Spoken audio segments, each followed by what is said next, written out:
आमची काही विरोधी पक्ष म्हणून नाही, तर त्यांच्या सत्ताधारी बाकांवर देखील त्यांच्या मागे बसलेल्या आमदारांची झालेली आहे. अर्थात या गेल्या 3-4 दिवसाच्या अधिवेशनामध्ये आम्ही पाहत होतो, मुख्यमंत्री महोदय सतत सांगत होते की महाराष्ट्र तर थांबणार नाही आणि कुठेही काही चुकीच्या घटना मी घडू देणार नाही, कोणाची भीती नाही, जे काही योग्य असेल, जे काही सत्य असेल त्या मार्गावर चालू. पण आज आत्मपरीक्षण करून भाजपच्या देखील आमदारांनी पाहिलं पाहिजे की खरोखर योग्य जे आहे आणि सत्याच्या मार्गावर आपण चालत आहोत का. कोणाची पाठराखण करण्याचा हा प्रयत्न आहे का, कोणाला वाचवण्याचा हा प्रयत्न आहे का. आणि जे काही सत्य होतं ठीक आहे, चौकशी होणारच आहे, पण जे काही डोळ्या देखत आहे त्याच्यावर त्यांची नावं घेऊन का बोलता आलं नाही. जी काही घटना घडलेली आहे त्याच्यात गोल जाण्याची का गरज होती. थेट जे काही घटना घडलेली त्याच्यावर बोलता का आलं नाही मुख्यमंत्री महोदयांना. कोणाचं दडपण आहे का, कोणाचं प्रेशर आहे का.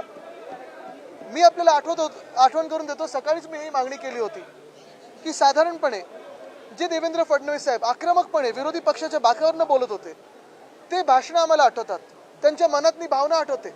आणि तीच भाषणं जी आम्ही ऐकतो तेव्हा असं वाटतं की आता मुख्यमंत्री झाल्यानंतर तशाच कायद्याची अंमलबजावणी जे काही त्यांना अपेक्षित होतं त्यावेळी ते करणार आहेत की नाही.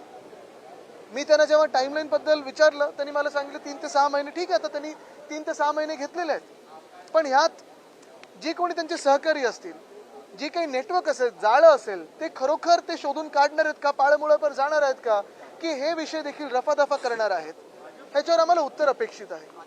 दुसरी गोष्ट म्हणजे सकाळी जो मी मुद्दा इथे घेतला, कारण बघा हे जे बीडमध्ये घडलं असेल किंवा परभणीत घडलं असेल, आमची मनापासून भावना ही आहे की कुठच्याही समाजामध्ये, कुठच्याही धर्मामध्ये, कुठच्याही जातीमध्ये वाद निर्माण होऊ नयेत. आणि हेच मी सांगतोय की सकाळी पण जो विषय इथे मी घेतला, मराठी अमराठी अनेक वर्ष जे लोक वेगळ्या प्रांतातून असतील, वेगळ्या भाषेचे लोक असतील, आमच्या राज्यात राहत आले, मुंबईत राहत आले, आमचे म्हणून राहिले, मिळून मिसळून राहिलेले आहेत. कधी हा वाद झाला नव्हता व्हेज नॉनव्हेजचा किंवा भाषेचा. पण नेमकं मिंदेंचं राज्य आल्यानंतर आणि नंतर आता भाजपचं राज्य आल्यानंतर हे छाती ठोकपणे आम्हाला कसं सांगू लागले की तुम्ही मराठी लोक घाणात, तुम्ही मटण खाता, तुम्ही मच्छी खाता. म्हणजे कोळीवाडे जेव्हा क्लस्टर डेव्हलपमेंटमध्ये ह्यांचं जे स्वप्न आहे भाजपचं, क्लस्टर डेव्हलपमेंट होईल, तिथे देखील अशी लोक येतील आणि आमच्या कोळी बांधवांना तिथून दूर करतील. हे कितपत योग्य आहे. आणि ह्याच्यावर अजूनही भाजपाने उत्तर दिलेलं नाहीये. तसंच परवा जो महामानव डॉक्टर बाबासाहेब आंबेडकरांचा अपमान झाला, तुम्ही विचार करा महाराष्ट्र द्वेष केवढा आहे. महामानव डॉक्टर बाबासाहेब आंबेडकर इकडचे सुपुत्र ना, महाराष्ट्राचे सुपुत्र, पण त्यांच्याबद्दल देखील मनात द्वेष.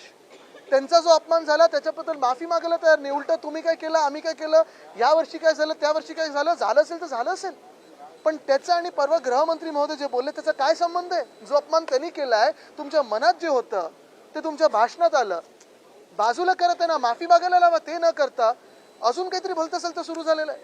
म्हणजे या देशात आम्ही मराठी काही हिंदू नाही आहेत का, आम्ही काही रोहिंगे दिसतोय का तुम्हाला. जो तुम्ही साधारणपणे राग, हे इथून आले, ते तिथून आले, रोहिंगे आले, बांगलादेशी आले, त्यांना डिपोर्ट करा ना. पण मराठी माणसाचा काय ह्याच्यात दोष आहे.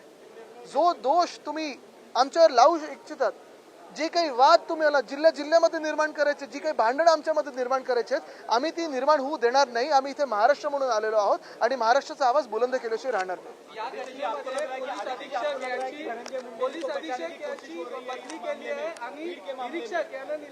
भीड़ के मामले में धनंजय मुंडे को बचाने की कोशिश हो रही है आदित्य जी.